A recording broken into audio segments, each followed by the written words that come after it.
तो आज स्टार्ट करते हैं जी हमारा जो मैप से स्टार्ट करते हैं सी पैक।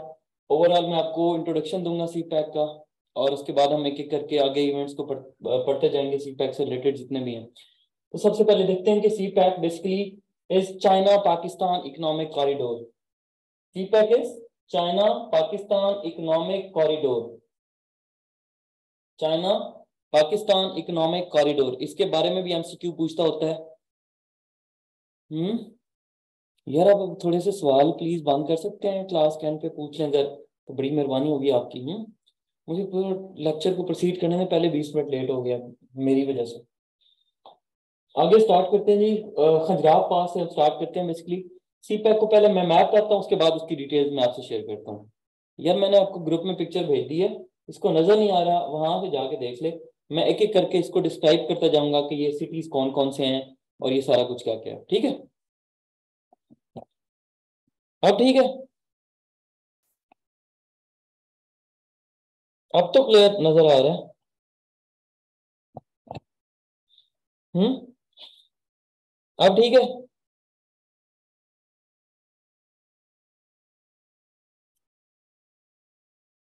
हम्म,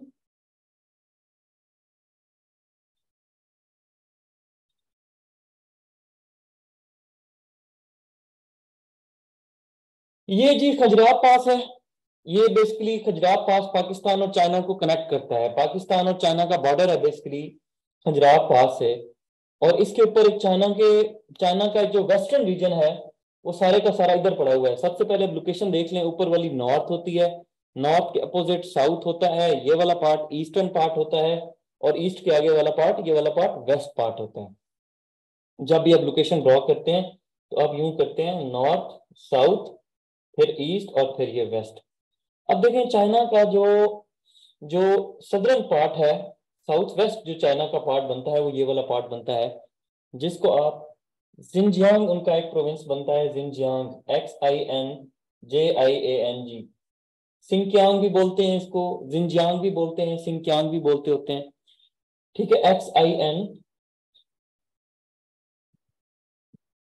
सिंकियांग। ठीक है जी, जो भी मर्जी बोल दें, ये जिनजियांग ये प्रोविंस है चाइना का। इस प्रोविंस में एक जगह का नाम है, बड़ा मशहूर उनका सिटी है काशगर। ठीक है जी, काशगर। काशगर ये यहाँ से बेसिकली लिंक आ रहा है काशगर का, और आगे सिंजियांग और ये उनको मिला के ये खजुराहो पास। चाइना का जो वेस्टर्न पार्ट है, साउथ वेस्टर्न पार्ट, वो ज्यादा डेवलप नहीं है। अच्छा, तो ये जो सी पैक है ये बन क्यों रहा है, इसके पर मैं बाद में बताऊंगा कि ये है क्या, इसकी माइन्यूट डिटेल। पहले इसके मैप को आप देख लें, उसके बाद फिर हम आगे चलते हैं।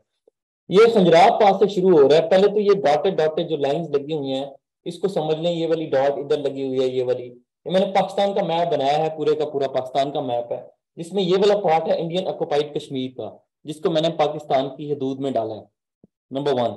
नंबर टू, जो उसका सेकंड पार्ट है, ये जीबी का इलाका और आईजेके का इलाका है, आजाद जम्मू कश्मीर का और गिलगित बल्तिस्तान का, ये सारा डॉटेड डॉटेड एरियाज यहां से लेकर यहां तक का। ठीक है जी, ये वाला इलाका भी पाकिस्तान के पास है। अगेन ये वाला इलाका, यहाँ से ये डॉटेड लाइन शुरू हो रही है और ये वाली हदूद इधर तक जा रही है, जो कि केपीके की हदूद बनती है, खैबर पख्तूनख्वा की। ये वाली जो बाउंड्री लाइन है ये केपीके को जाती है, यहाँ तक ऊपर केपीके बैठा हुआ है, यहाँ पे केपीके का फाटा का एरिया बन जाता है। ठीक है जी, ये सारा का सारा एरिया फाटा का बन जाता है यहाँ पे, जो कि अब मर्ज हो चुका है, केपीके का हिस्सा बन चुका है। उसके बाद ये वाला जो पार्ट है पाकिस्तान का, यहाँ से यूं ये इधर केपी की बाउंड्री, ये बलूचिस्तान की बाउंड्री, और ये नीचे सिंध की बाउंड्री, ये पूरे का पूरा आपका पंजाब है, जो कि आपका इधर बैठा हुआ है पंजाब, ये वाला पंजाब। ठीक है, ये ऊपर से ये इंडियन ऑक्युपाइड कश्मीर, ये जो सियालकोट की वर्किंग बाउंड्री हमें लगती है, ये बेसिकली वर्किंग बाउंड्री है यहाँ पे। ये वाली हमारी हो गई LOC। ठीक है जी, इस तरफ आजाद जम्मू कश्मीर, ये ऊपर जीबी बैठा हुआ है, ये आपका पूरा पंजाब का मैप हो गया यहाँ तक। उसके नीचे ये डॉटेड लाइन स्टार्ट हो रही है, जो कि, अब हम नीचे की तरफ आते हैं, ये वाली जो डॉटेड लाइन स्टार्ट हो रही है यहाँ पे, ये वाली बेसिकली ये यूं जा रही है, और ये सिंध का पार्ट है, ये वापस आके यहाँ पे आके खत्म हो रही है। ठीक है जी, ये पूरे का पूरा सिंध का पार्ट है जो डॉटेड लाइन मैंने बनाई हुई है यहाँ पे। ये पूरे का पूरा ये सिंध मैंने यहाँ पे लिख भी दिया, ये सिंध, ये यहाँ तक ऊपर पंजाब है सिंध के ऊपर। ठीक है जी, इधर आपका बलूचिस्तान बैठा हुआ है। पंजाब को केपीके की बाउंड्री भी लगती है, पंजाब को बलूचिस्तान की बाउंड्री भी लगती है, पंजाब को सिंध की बाउंड्री भी लगती है, तो जो बाकी 3 प्रोविंसेस हैं उनकी पंजाब को बाउंड्री टच करती होती है। उसके बाद ये वाला जो पार्ट है, यहाँ से लेकर ये डॉटेड लाइन आ रही है और ये इस तरफ सिंध है, इसके अगली तरफ बलूचिस्तान है। बलूचिस्तान सबसे बड़ा प्रोविंस है पाकिस्तान का, पाकिस्तान का सबसे बड़ा प्रोविंस है, जो कि आप 43.5% या 43.6% एरिया टोटल पाकिस्तान का उसको कवर करता है। खैर आगे हैं, तो हम अब सी पैक के राउट की तरफ जाते हैं। टोटल जो सी पैक के राउट हैं वो 3 राउट हैं, 3 है टोटल राउट्स। एक इसको आप ईस्टर्न राउट बोलेंगे, ईस्टर्न राउट ये वाला राउट है, ये ईस्टर्न पार्ट जो ईस्ट में पाकिस्तान के, ये ईस्ट मैंने लिख दिया यहाँ पे ई, ये इसका मतलब ईस्टर्न पार्ट है। अब मैं थोड़ा सा इसको पीछे करता हूँ ताकि आपको क्लियर थोड़ी सी विजिबिलिटी हो। बाकी ग्रुप में से आप पिक्चर खोल के भी देख सकते हैं। अच्छा,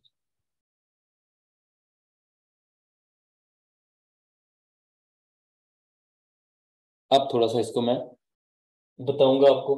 ये वाला पार्ट खंजरात से शुरू होता है, खंजरात से जीबी, जीबी से होता हुआ ये आपका गिलगित बल्तिस्तान, ठीक है जी, ये जीबी के अंदर दियामिर भाषा सारा उधर ही डैम बन रहे हैं। यहाँ से होता हुआ ये रेल कोट का इलाका है, रेल कोट का जीबी से होता हुआ इलाका, ये सीधा जाके केपीके के अंदर एंटर हो जाता है। सी पैक की मैं बात कर रहा हूँ, ये केपी के अंदर एंटर होता है तो केपीके के अंदर एक जगह है ठा कोट, उसको बोलते हैं ठा कोट, THA ठा, KOT कोट, ठा कोट। ये ठा कोट के अंदर एंटर होता है, ठा कोट से एंटर होते होते होते ये यूं सीधा जाके एक इलाका, यहाँ पे एक मानसेरा का इलाका है, दुकी मानसेरा का इलाका, यहाँ पे मानसेरा में आके यहाँ तक चलती है केपीके के अंदर सी पैक का जो राउट है। मानसेरा से आगे आके यहाँ पे इस पॉइंट पे यहाँ से एक पंजाब की तरफ रोड जा रहा है, और दूसरा जो है जो राउट है पंजाब की तरफ जा रहा है, जिसमें इस्लामाबाद कैपिटल टेरिटरी किसी सूबे में नहीं आती। इसको मैंने, ये किसी सूबे में नहीं आती, एक अलग है, पाकिस्तान का रीजन है, लेकिन चूंकि यहाँ पे आता है और इसके नीचे पिंडी शुरू होता है, पिंडी जो है वो आपकी पंजाब की हदूद है। ठीक है जी, इसको आप यूं भी बना सकते हैं कि पिंडी जो है वो आपकी पंजाब की हदूद है, रावलपिंडी जो है पंजाब के अंदर आता है। इस्लामाबाद किसी सूबे के अंदर नहीं आता, उनकी अपनी अलग एडमिनिस्ट्रेशन है, टोटली कंप्लीटली किसी सूबे के अंदर इस्लामाबाद नहीं आता। पिंडी, पिंडी से होता हुआ ये वाला इलाका जो है M2 मोटरवे सीधा आती है इस्लामाबाद से लाहौर की तरफ। ये वाला जो पॉइंट है ये है जी आपका लाहौर का पॉइंट, यहाँ पे आपका लाहौर बैठा हुआ है पंजाब के अंदर। ये M2 इसके ऊपर लिखा हुआ है, यानी कि M2 मोटरवे इस्लामाबाद से कनेक्ट करती है लाहौर को, ये भी सी पैक का ही पार्ट है। उसके बाद आगे चलते हैं। अच्छा, एक M2 इस पिंडी के थोड़ा सा इधर ये वाला राउट निकल रहा है सीधा यूं, ये आप जाते हैं ना लाहौर से, आप लाहौर से इस्लामाबाद की तरफ मूव करेंगे तो M2 पे जाएंगे। अगर आप लाहौर से इधर आएंगे, लाहौर से आप आएंगे इधर फैसलाबाद, फैसलाबाद से ये इधर फैसलाबाद है, ठीक है, लाहौर से ये आगे आएंगे फैसलाबाद की तरफ, फैसलाबाद से आगे ये इलाके जितने भी हैं आगे आते जाएंगे, आगे आते जाएंगे। उसके बाद ये जाके M4 पे जाके अब्दुल हकीम को टच करेगी। एक ये भी एक दूसरा राउट लाहौर का डायरेक्ट भी है, लाहौर से सीधा ये आ रही है और ये अब्दुल हकीम को कनेक्ट कर रही है। ये अब्दुल हकीम बेसिकली M3 और M4 है। अब M4 ये बेसिकली अब्दुल हकीम से स्टार्ट होकर मुल्तान तक आपकी आती है, ये बीच में खाने वालों का इंटरचेंज होता है और भी इंटरचेंजेस हैं वो आते हैं, ठीक है जी। मुल्तान तक M4 आपकी चल रही है, ये आपकी हो गई M4। M3 इधर तक हो गई, M3 जहाँ पे खत्म होती है उसके बाद आपका M4 शुरू हो जाता है, ये आपका अब्दुल हकीम से मुल्तान तक। मुल्तान से आगे जो सखर तक मोटरवे बन रही है इसको आप M5 कहते हैं। ये सखर तक बनी हुई है मोटरवे, इस पर आप ट्रेवल भी करते होते हैं, ठीक है जी। तो मैं भी इसी राउट से वापस जाता होता हूँ जब मुझे रिंगे खान लाहौर से जाना होता है, तो M2, M3, M4 फिर M5 सीधा।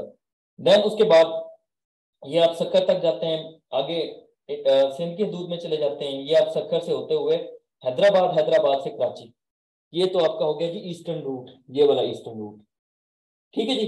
ये जिसकी मैंने बात की 3 रूट्स होते हैं टोटल, सक्कर, हैदराबाद, कराची, ये एक रूट हो गया जिसपे पूरा काम हो चुका है अभी तक। सक्खर से हैदराबाद और हैदराबाद से कराची तक तो आगे बना हुआ है, लेकिन अभी सक्खर से हैदराबाद तक कंप्लीट नहीं हुआ, जिसकी वजह से आपको ट्रैवलिंग में बड़े मुश्किलात होती हैं। तो यहाँ तक सक्खर तक अभी ये कंप्लीट है टोटल जो राउट है। सी पैक के फेजेस भी बताता हूँ आपको डिटेल में, वो भी सारा कुछ कवर हो जाएंगे आपके, ईच एंड एवरीथिंग आज डिस्कस होगी। उसके बाद जो दूसरा वाला है राउट वो है जी आपका सेंट्रल राउट। सेंट्रल राउट अगेन ये आप मानसेरा से इधर आते हैं, एक राउट जा रहा है इधर पेशावर की तरफ, केपीके में पेशावर की तरफ जा रहा है, जो कि आगे कनेक्टिविटी फर्दर देता है फिर वो फाटा शाटा की तरफ, और ये वाला एरियाज कवर होते हैं फाटा शाटा के, जो जो भी एरियाज हैं ये फाटा के। ये आपका पेशावर वाला पॉइंट, यहाँ से पेशावर से अब वापस आए मानसेरा, ये मानसेरा से वापस इस तरफ नीचे आते हैं तो डीआई खान आता है। डीआई खान एक फ्रंटियर रीजन है केपीके का, ये आपका डीआई खान आ गया। अब डीआई खान से जो एक राउट निकल रहा है वो इधर आ रहा है और सीधा जा रहा है डीजी खान पंजाब से होता हुआ, और पंजाब से होके सीधा जाता है ये बलूचिस्तान में, और बलूचिस्तान में ये जाके एक शदाद कोट है सिंध के अंदर, और ये खुददार का इलाका बलूचिस्तान में शुरू हो जाता है, यहाँ पे शदाद कोट से जाके मिलता है। शदाद कोट से फिर एक रोड जा रहा है खुददार की तरफ और रंगू की तरफ, और रंगू से कनेक्टिविटी है कोयटा को। ये आपका सेंट्रल रूट, ये बिल्कुल शॉर्ट सा रूट है, और यही सेंट्रल रूट आगे फर्दर फिर कनेक्ट भी करता है क्या कहते हैं, आप मुल्तान से फर्दर यूं भी जा सकते हैं शदाद कोट की तरफ, यूं कट मार के मुल्तान से डायरेक्ट भी जा सकते हैं। आप मुल्तान से चाहें तो M5 के थ्रू सखर पे जा सकते हैं, सखर से फिर आप शदाद कोट जा सकते हैं, शदाद कोट से आप खुलदार, खुलदार से आप रंगू, और रंगू से कोयटा जा सकते हैं। यानी कि अगर आप सखर से कट मारें तो आप कोयटा पहुंच सकते हैं। आप डीआई खान से कनेक्टिविटी चाहते हैं तो आप मुल्तान आ सकते हैं, आप इस्लामाबाद जा सकते हैं, आप पिंडी कहीं से भी जा सकते हैं। ये आपका सेंट्रल राउट हो गया। उसके बाद जो तीसरा राउट है वो है आपका वेस्टर्न राउट, जिसपे एतराजात बहुत ज्यादा अभी तक चल रहे हैं, वो है आपका वेस्टर्न राउट। वेस्टर्न राउट क्या है? वेस्टर्न राउट आपका अगेन डीआई खान से स्टार्ट होता है, ये ऊपर से मानसेरा, मानसेरा से आ रहा है सीधा केपीके में डीआई खान, डीआई खान से होते होते ये केपीके को क्रॉस करता करता आगे जोब है, जोब का इलाका है जो कि बलूचिस्तान के अंदर आता है। योब इसको उर्दू में कहते हैं, जोब अंग्रेजी में कहते हैं। जोब से होता हुआ नीचे जाता है किला सैफुल्ला, फिर किला अब्दुल्ला, फिर पशीन, पशीन से होता हुआ अब ये कोयटा तक चला जाता है। ठीक है जी, ये कोयटा तक चला गया, ये आपका कोयटा यहाँ पे इस पॉइंट पे, कोयटा से सीधा सुराब के मकाम पे जाता है ये SURAB सुराब। सुराब से ये जाता है नीचे बिस्मा की तरफ, बिस्मा सुराब, उसके बाद पंजगोर है, पंजगोर से सीधा अब चले जाते हैं गवादर की तरफ। तो ये एक वेस्टर्न राउट है जो कि सी पैक से 3 राउट हैं। कोयटा के बाद सुराब है SURAB,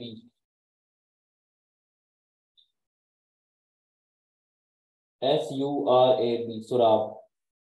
ठीक है, तो ये आपकी कम से कम सी पैक के ऊपर भी ग्रिप होनी चाहिए, आपको पता होना चाहिए सी पैक है क्या, बहुत बड़ा प्रोजेक्ट है, आपको पता होना, जीके से हटके भी कोई दुनिया है, इससे भी MCQ रिलेटेड आपको। बिस्मा, पंचगोर, उसके बाद ये सीधा ठक करके आप गवादर पहुंच जाते हैं। अब थोड़ा सा इसकी डिटेल्स को डिस्कस कर लेते हैं कि ये है क्या। तीनों राउट्स हो गए क्लियर? आपको पता है चारों सूबों की कनेक्टिविटी किस तरीके से हुई है। आप जीबी से उठे केपीके जाए, केपीके से ठक करके इस्लामाबाद, पिंडी, M2 से लाहौर पहुंचे, M3 से आप फैसलाबाद से होते हुए M4 पे पहुंच गए, अब्दुल हकीम को टच किया, मुल्तान पहुंचे, मुल्तान से सीधा M5 को पहुंचे और सखर तक आए, सखर से हैदराबाद और कराची। एक दूसरा डीआई खान से आए डीजी खान की तरफ, डीजी खान से सीधा खुलदार, खुलदार से शदाद, इधर शदादकोट, शदादकोट से खुलदार, खुलदार से रंगू, कोयटा, और उस दूसरे रूट वेस्टर्न रूट को आपने टच कर लिया। यानी डीजी खान को भी कनेक्टिविटी दी हुई है, इसका मतलब ये है। तो डीआई खान फिर पेशावर से तीसरा राउट जा रहा है जोब, किला सैफुल्ला, किला अब्दुल्ला, कोयटा, पशीन, सुराब, बिस्मा, पंचगोर, और सीधा कोयटा, सीधा गवादर जाकर मिलती है। गवादर यहाँ पे नीचे जो है आपका इंडियन ओशन है, गवादर के बिल्कुल नीचे अरेबियन सी जिसको बोलते हैं, इंडियन ओशन का पार्ट है आपका अरेबियन सी, अरेबियन सी आगे बैठा हुआ है, यहाँ पे जाके ये आपका गवादर है बेसिकली बलूचिस्तान के अंदर। इसके साथ साथ गवादर के साथ साथ और भी यहाँ पे ड्राई पोर्ट्स बने हुए हैं बहुत सारे, सॉरी सी पोर्ट्स बने हुए हैं यहाँ पे गवादर के साथ साथ, क्या कहते हैं उसको, उसके बाद जिवानी है, पसनी है और मारा है। ये काफी ज्यादा पोर्ट्स हैं बलूचिस्तान के अंदर, जिवानी, पसनी और मारा। और एक शिप ब्रेकिंग इंडस्ट्री है पाकिस्तान की बहुत बड़ी, कहाँ पे है? कोयटा के, ये बलूचिस्तान के अंदर है, इतना मैं आपको दे रहा हूँ। गडानी, गडानी की शिप ब्रेकिंग इंडस्ट्री जो है पूरी दुनिया में दूसरे नंबर पर है। वहाँ पे शिप जो सी के अंदर, शिप मेरीन टाइम के अंदर, मेरी टाइम वाटर से होके चलते हैं, गडानी के अंदर है बेसिकली। ठीक है जी, तो ये मानसेरा नहीं, मानसेरा 3 राउट मानसेरा से नहीं मर्ज होते, मानसेरा के नीचे एक जगह है यहाँ पे, यहाँ पे होते हुए इस्लामाबाद की तरफ आते हैं, फिर पिंडी और ये इस तरफ, और एक मानसेरा से थोड़ा सा नीचे का इलाका है, वहां से होते हुए पिशावर में जाते हैं, और यहाँ से होते हुए आगे डीआई खान और इस तरफ से जाता है। खैर आगे आते हैं। कंट्रोवर्शियल के बारे में बताता हूँ उस्मान, क्या जल्दी आपको मैं थोड़ा सा बता। कंट्रोवर्शियल इस वजह से है क्योंकि जीबी पे इंडिया क्लेम करता है कि कश्मीर हमारा है, वो ये भी क्लेम करता है कि आज़ाद जम्मू कश्मीर और जीबी उन्हीं का है, इसलिए वो उसको कंट्रोवर्शियल कहता है। सिंपल सी बात है, अभी मुझे बोलने तो देना। Yes, Gadani is in Balochistan. अब हम आते हैं सी पैक की थोड़ी सी फैक्ट्स के ऊपर आ जाते हैं कि सी पैक एक्चुअली है क्या, ये बनाया क्यों गया है। पहली बात तो ये कि सी पैक है चाइना पाकिस्तान इकोनॉमिक कॉरिडोर, और ये एक प्रोजेक्ट चाइना का स्टार्ट किया गया था BRI के नाम से, बेल्ट एंड रोड इनिशिएटिव। इसका पुराना नाम पहले था OBOR, one belt one road, one belt one road. ये वन बेल्ट वन रोड का नाम चेंज करके BRI रख दिया गया था, जिसको आप बेल्ट एंड रोड इनिशिएटिव बोलते होते हैं। अच्छा, ये चाइना क्यों बना रहा है belt and road initiative? China को क्या जरूरत पड़ी है कि वो बेल्ट एंड रोड इनिशिएटिव बनाए, वो सारा कुछ करे? पहली बात तो ये है कि चाइना और अमेरिका की इस वक्त शदीद लड़ाई चल रही है, उनकी ट्रेड वॉर भी उनकी चल रही है, ठीक है। और क्यों क्यों वजह क्या है? वजह यह है कि चाइना सोशलिस्ट कंट्री है, अमेरिका कैपिटलिस्ट कंट्री है, और सोशलिस्ट और कैपिटलिस्ट की शुरू से ही वॉर्स चल रही हैं, चाहे वो कोल्ड वॉर की फॉर्म में USSR और अमेरिका की वॉर हो, या फिर चाइना की जो डेंग माओजेडोंग जो लेकर आया था यहाँ पे रिफॉर्म्स, चाइना के अंदर रेवोल्यूशन माओजेडोंग 1949 के अंदर, वहां से ऑनवर्ड सोशलिस्ट सिस्टम चला था चाइना के अंदर, जो कि अमेरिका को पसंद नहीं था, उसके कैपिटलिस्ट के अगेंस्ट है। और दूसरी वजह यह है कि चाइना दुनिया की दूसरी बड़ी फास्टेस्ट इमर्जिंग इकोनॉमी है। चाइना की टोटल इस वक्त इकोनॉमी जो है वो तकरीबन $14 ट्रिलियन पे पहुंच चुकी है। $14 ट्रिलियन। अमेरिका की जो टोटल GDP का वॉल्यूम है दैट इज $24 ट्रिलियन। $24 ट्रिलियन, और ये $13 ट्रिलियन दुनिया की दूसरी बड़ी लेटेस्ट फास्टेस्ट ग्रोइंग और इमर्जिंग इकोनॉमी चाइना है। अच्छा, चाइना का हाल बहुत बुरा था, हमारी तरह ही इनकी पॉपुलेशन, ये भी पॉवर्टी से भी निकले हैं, और इसके पीछे पॉलिसीज हैं, बेसिकली डेंग जियाओपोंग की पॉलिसीज हैं, आप उसको पढ़ें। 1978 से 1990 तक वो आया था, उसने कमाल कर दिया था, वाइस प्रेसिडेंट ऑफ चाइना।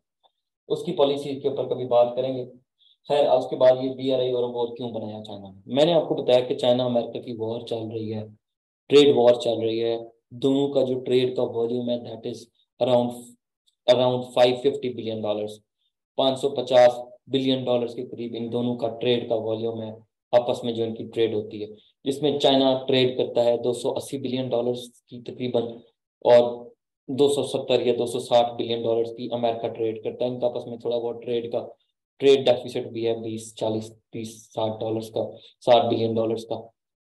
तो ये फ्लक्चुएट करती रहती है। खैर, उसके बाद आगे आते हैं। अब ये लड़ाई जो है, अमेरिका ने क्या किया है? अमेरिका अब उसने, जब उसकी कोल्ड वॉर चल रही थी, तो कोल्ड वॉर के अंदर अमेरिका ने एक पॉलिसी अडॉप्ट की थी कि उसने अपनी पूरी नेटो की जो डिप्लॉयमेंट, नेटो बनाई गई थी 1949 में 4 अप्रैल को, NATO, North Atlantic Treaty Organization, NATO. अच्छा, ये जब नेटो बनाई गई थी तो ये USSR के अगेंस्ट, चूंकि कोल्ड वॉर चल रही थी तो उसके अगेंस्ट अमेरिका ने बनाई थी। अब वो अमेरिका क्या चाहता है? अमेरिका ने जितनी भी अपनी नेवल डिप्लॉयमेंट्स थी उस वक्त अटलांटिक ओशन के अंदर की हुई थी। अटलांटिक ओशन के अंदर रशिया को, USSR को कंटेन करने के लिए, जब USSR कोलैप्स हुआ अफगान सोवियत वॉर में, उसने सारी वो अपनी नेवल फोर्सेस निकाली। उस वक्त चाइना भी अपने मसाइल में घिरा हुआ था। चाइना उस वक्त, चाइना हमारी तरह ही उसके हालात चल रहे थे, हमसे तो बेहतर थे। खैर, उसके बाद क्या हुआ कि जब चाइना, उसने देखा कि इमर्जिंग ब्लॉक बन रहा है, तो उसने अपनी सारी नेवी US ने अपनी पैसिफिक ओशन में कर दी, और फिर इंडियन ओशन को मिला के इंडो पैसिफिक ओशन में कर दी। इंडो पैसिफिक ओशन पे मैं लेक्चर को भी दूंगा मैं आपको, और उसकी सारी वो बताऊंगा आपके किस तरीके से इंडिया और इंडो और पैसिफिक ओशन की कनेक्टिविटी आपस में मिलती। खैर, अब चूंकि उसने, जो चोक पॉइंट्स होते हैं ट्रेड करने के, चोक पॉइंट्स ये होते हैं कि लेट्स सपोज आप उन चोक पॉइंट्स को बंद भी कर सकते हैं।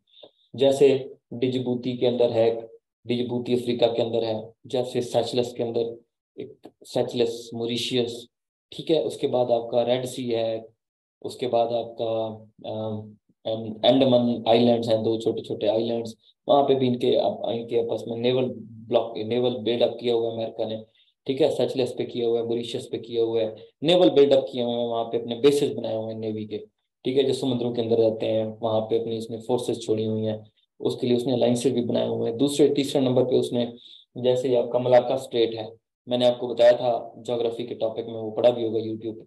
ज्योग्राफी, मलाक्का स्ट्रेट दुनिया का सबसे बड़ा स्ट्रेट है, जहाँ से ऑलमोस्ट चाइना अपनी ट्रेड का 84-85% वहां से ट्रेड अपनी करता है, पैसे उधर से होती है। मलाक्का स्ट्रेट जो है वो बेसिकली चाइना से यूं शुरू होती है और यूं जाके मलेशिया और इंडोनेशिया के बीच में से गुजर के वो आगे की तरफ जा रहा है। तो उसने जो मलाक्का स्ट्रेट है, मलाक्का स्ट्रेट पे अमेरिका ने अपनी नेवी बिठाई हुई। अब मलाक्का स्ट्रेट पे अगर अमेरिका और चाइना की वार हो जाती है फ्यूचर में, जो कि नहीं होनी, दुनिया के स्टेट्स हैं ठीक है इस पे, लेकिन फिर भी एक दूसरे को कंटेन कर रहे हैं हर तरह से। अमेरिका ने उसके लिए अपने अलाइंसेस बनाए हुए हैं। उन अलाइंसेस में उन्होंने सिक्योरिटी एग्रीमेंट्स किए हुए हैं, बहुत सारे सिक्योरिटी एग्रीमेंट्स में आपको जब हम इंटरनेशनल ऑर्गेनाइजेशंस पढ़ेंगे तो उसमें अकॉर्ड्स और एग्रीमेंट्स भी पढ़ेंगे। इसमें क्वाड एक उसने बनाया हुआ है, क्वाड, चार को बोलते हैं क्वाड। इसमें क्वाड के अंदर चार मुल्क हैं, जापान, ऑस्ट्रेलिया, यूएसए और इंडिया। ये चार कंट्रीज हैं। इंडो पैसिफिक के अंदर एक क्वाड बनाया हुआ है उसने। अब तो क्वाड प्लस की भी बातें हो रही है ना, ठीक है जी, क्वाड प्लस में भी अब ये कंट्रीज को ऐड अप किया जा रहा है। तो ये जो चार पांच कंट्रीज हैं, चार कंट्रीज हैं टोटल, इनको वो बेसिकली क्वाड के नाम से उसने एक बड़ा अलायंस बनाया हुआ है अमेरिका ने, कि वो चाइना को कंटेन कर सके, इनके थ्रू चाइना को कंटेन कर सके। ये मिलिट्री एक्सरसाइजेज करते हैं। अब तक इनकी 5 मिलिट्री एक्सरसाइजेज हो चुकी हैं समंदर के अंदर।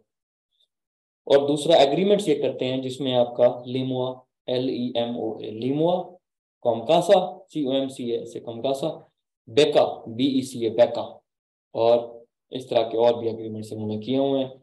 तो ये कुछ टोटल 9 सिक्योरिटी एग्रीमेंट्स हैं इनके और 5 मिलिट्री एक्सरसाइज हैं सो फार क्वाड के तहत।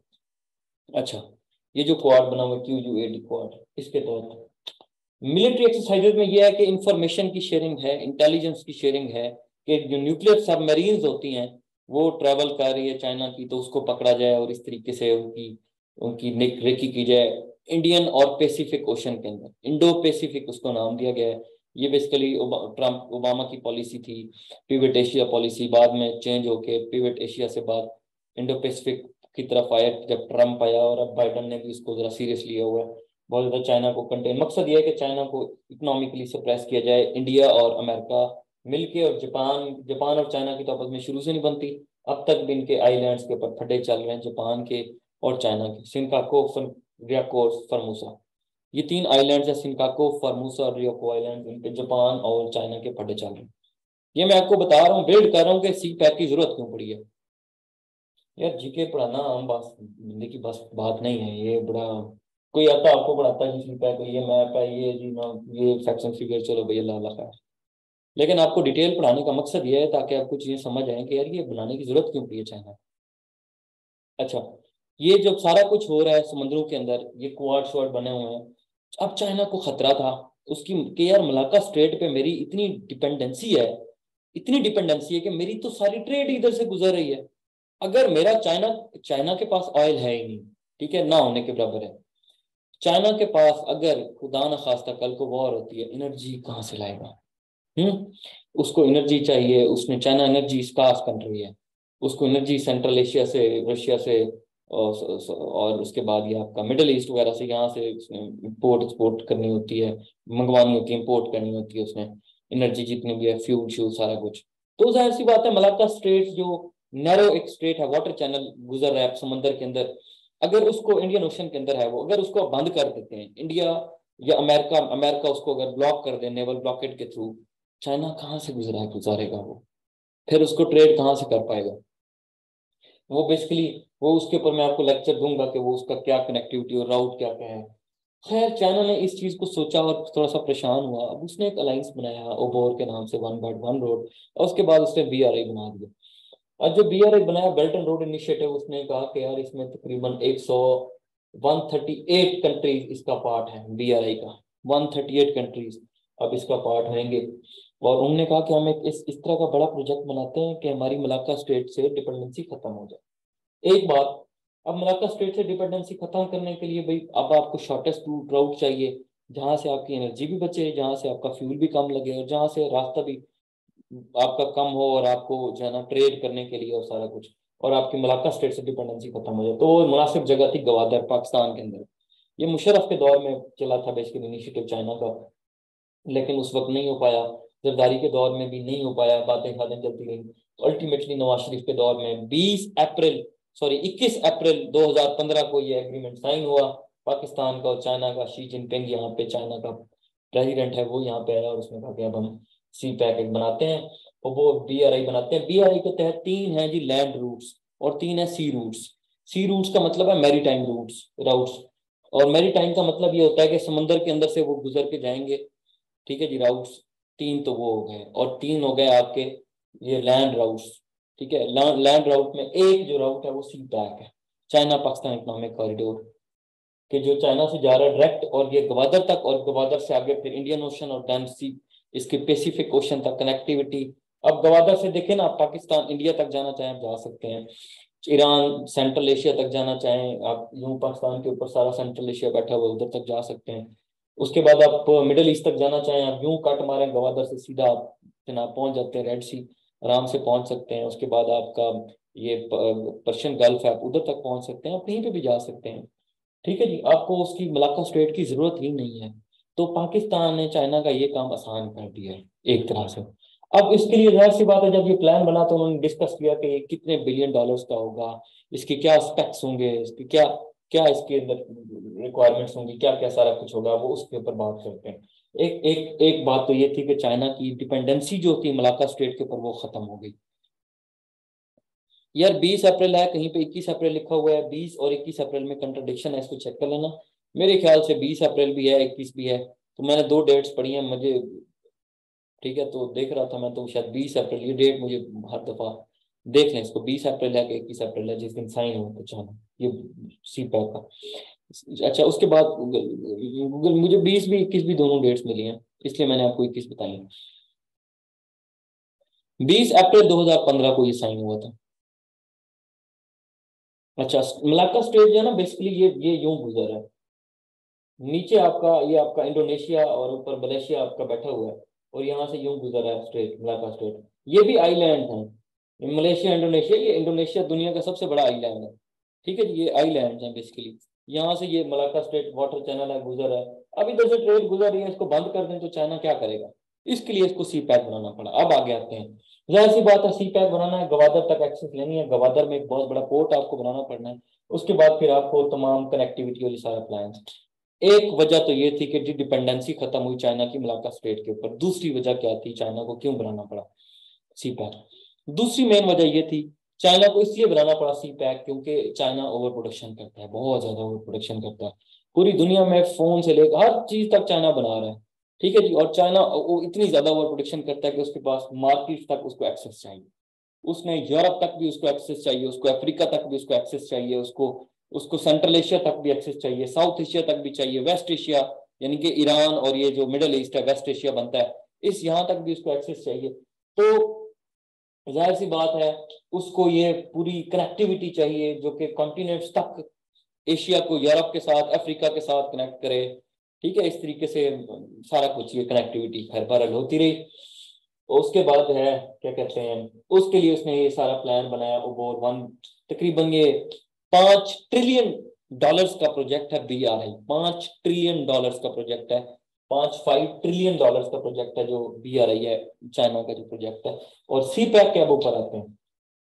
अच्छा, दूसरी वजह मैं आपको बता दी है कि जी ओवर प्रोडक्शन का मामला। तीसरी वजह मैं आपको बता रहा था कि चाइना को BRI क्यों बनाने की जरूरत पड़ी, उसकी वजह यह है कि चाइना को मजीद मार्केट तक एक्सेस चाहिए और ग्लोबल पावर प्रोजेक्शन उसको अपनी करवानी है। भाई जाहिर सी बात है आपकी ट्रेड बूस्ट होगी तो आपके पास डॉलर आएगा, आपकी मार्केट और ज्यादा बढ़ेगी। ठीक है जी, और सारा कुछ। हम्म। अच्छा, ट्रिलियन बोलते हैं खरब को, खरब, 5 खरब डॉलर, अरब नहीं खरब, काफ से खरब। अच्छा आगे चले ना, ये कोई सवाल है आपके साहब के 4 ट्रिलियन में कितने जीरो होते हैं, लिख लें जरा।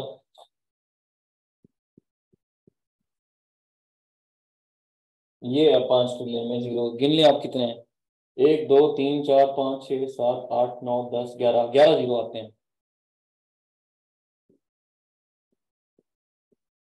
ठीक है, इतने इतने ट्रिलियन जो है ना, 5 ट्रिलियन बनते हैं ये टोटल आपको डॉलर्स। अब फिर डॉलर पाकिस्तान में कन्वर्ट करना ना, तो 276 है 78 है तो उसके साथ मल्टीप्लाई कर दो, दिमाग भी घूम जाएगा कैलकुलेटर का। ठीक है तो आगे चलते हैं। हम्म। अब आगे चलते हैं, तीसरी वजह मैंने बता दी, ओवर प्रोडक्शन, मार्केट तक एक्सेस चाहिए उसको, और ग्लोबल पावर प्रोजेक्शन चाइना को दिखानी है कि यस मैं हूं दुनिया की दूसरी बड़ी ताकत, ठीक है, और दुनिया की शायद अमेरिका को एक्सीड कर दे तो पहली ताकत भी बन जाए, ठीक है जी। तो ग्लोबल वर्ल्ड ऑर्डर फिर वो फॉर्मुलेट करने लग जाए, बड़ा कुछ करने लग जाए। तो ये मेन मेन वजूहत थी कि चाइना को ये बनाना पड़ा। यहां तक तो बात आई होप क्लियर है। उसके बाद आगे चलते हैं, अब हम सी पैक को थोरली डिस्कस करेंगे कि भाई ये है क्या चीज, इसके अंदर क्या क्या चीजें हैं। CPEC, China Pakistan economic corridor, ये भी सी एमसीक्यू में पूछता है व्हाट इज सी पैक। तो चाइना पाकिस्तान इकोनॉमिक कॉरिडोर है, ये बताइएगा आप। राउट्स मैंने बता दिए आपको तीन। जब ये प्रोजेक्ट स्टार्ट हुआ था तो ये 46 बिलियन डॉलर की वर्थ जो थी, डॉलर्स की रखी गई थी कि जी 46 बिलियन डॉलर्स का ये मेगा प्रोजेक्ट होगा।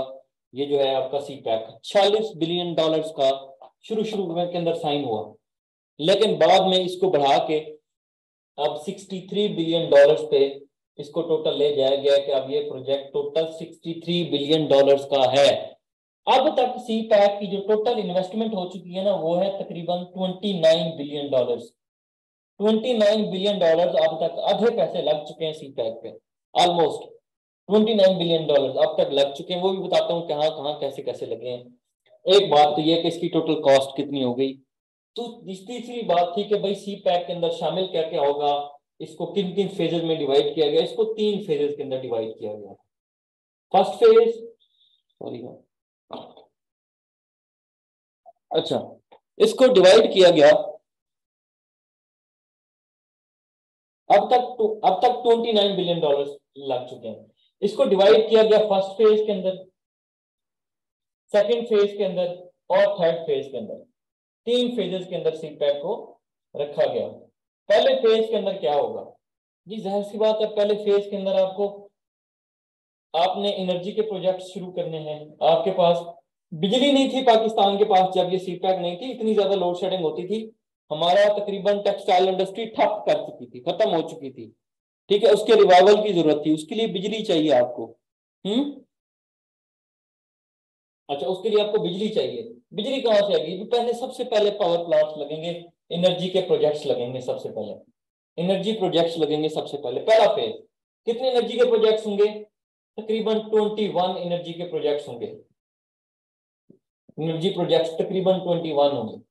21 के अंदर क्या क्या होगा एनर्जी के प्रोजेक्ट्स में जी? बिजली पैदा की जाएगी कोल पावर प्लांट से, उसके बाद थर्मल से, देन सोलर से, और फिर हाइडल।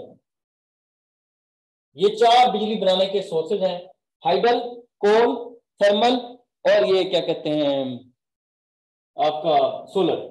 ये चार आपको तरीकों से बिजली पैदा की जाएगी। और इसके लिए जनाब को विंड, उसके बाद सॉरी एक और भी है जिसको आप विंड बोलते हैं, चक्कियां जो बिजली की होती हैं, विंड मिल्स भी लगेंगी जो कि जिम पे और ठट्ठा में लगी भी हुई है।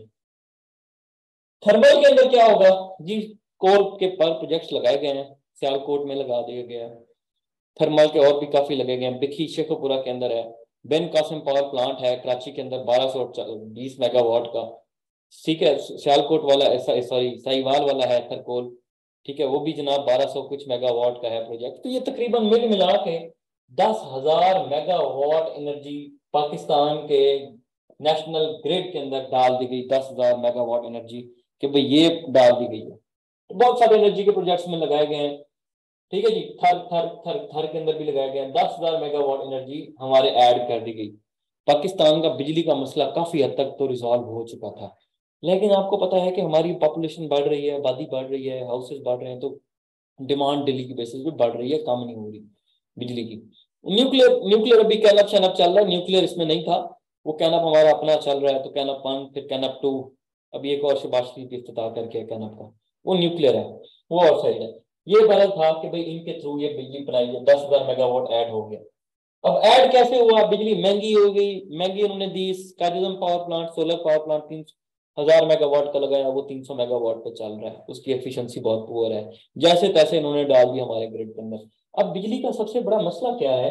मसला ये है कि हमारे पास जो प्रोडक्शन है ना बिजली की, वो इस टाइम है, हमारी तकरीबन प्रोडक्शन की जो कैपेसिटी है वो 37 मेगावाट की है, 37,000 मेगावाट की है। जो हमारी प्रोडक्शन कैपेसिटी है मेगावाट की है कि भाई इतनी हम बिजली पैदा कर सकते हैं। जो बिजली पैदा की जा रही है वो बिजली पैदा की जा रही है 22 से 23,000 तकरीबन मेगावाट तक, और आपको चाहिए तकरीबन 26,000 से 27,000 मेगावाट तक आपको बिजली चाहिए। ठीक है, तो ये बिजली आपकी कम पैदा की जा रही है 22 से 23,000, जिसमें आईपीपीज भी है, सारा कुछ है। उसकी क्या वजह है? उसकी वजह यह है कि आपने प्लांट्स, तो पावर प्लांट्स लगा दिए जी, बिजली के पैदा, बिजली घर बहुत सारे बना दिए गए, सारा कुछ कर दिया गया। लेकिन यार जो ट्रांसमिशन लाइन है बिजली घर से, जो बिजली घर है, लेट्स सपोज ये बिजली घर है, यहाँ से जो आप आगे लेकर जा रहे हैं, जो मिलों को, फैक्ट्रियों को, घरों को, ये जो बिजली जा रही है, इसके लिए ट्रांसमिशन लाइनें बिछी हुई हैं। ये तो आपने चेंज ही नहीं की। इसके लिए जो ट्रांसफार्मर आपको चाहिए, इसके लिए जो नई इंस्टॉलमेंट्स, खंबे, आपको बिजली के पोल्स नए चाहिए, बड़ा कुछ नया चाहिए, ये वाला जो सेटअप है आपने तो इसको अपग्रेड ही नहीं किया। और इसके अंदर इतनी तपड़ नहीं है कि आपका जो जो जो लोड है ज्यादा, आप अगर 30,000 मेगावाट बिजली बनाते हैं, 26,000 बनाते हैं, तो ये अफोर्ड नहीं कर सकता।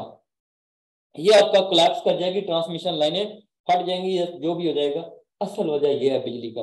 दूसरा मसला बिजली की सर्कुलर डेट है। सर्कुलर डेट मैं पहले पढ़ा चुका हूँ, 25-26 अरब रुपए पे चला गया, और वो जो मैं उसके बारे में इकोनॉमी में डिटेल के अंदर कवर करवा चुका हूँ, जो पैसा नहीं रिकवर होता बिलों की मद में। ठीक है जी, तो वो भी एक दूसरी वजह है। तो मेन बिजली की वजह है। और समझ आई कि बिजली का मसला क्या आ रहा है। ट्रांसमिशन लाइनों का भाईजान बड़ा मसला, कैपेसिटी का कोई नहीं है, प्रोडक्शन कैपेसिटी का कोई नहीं हमारी तरफ से।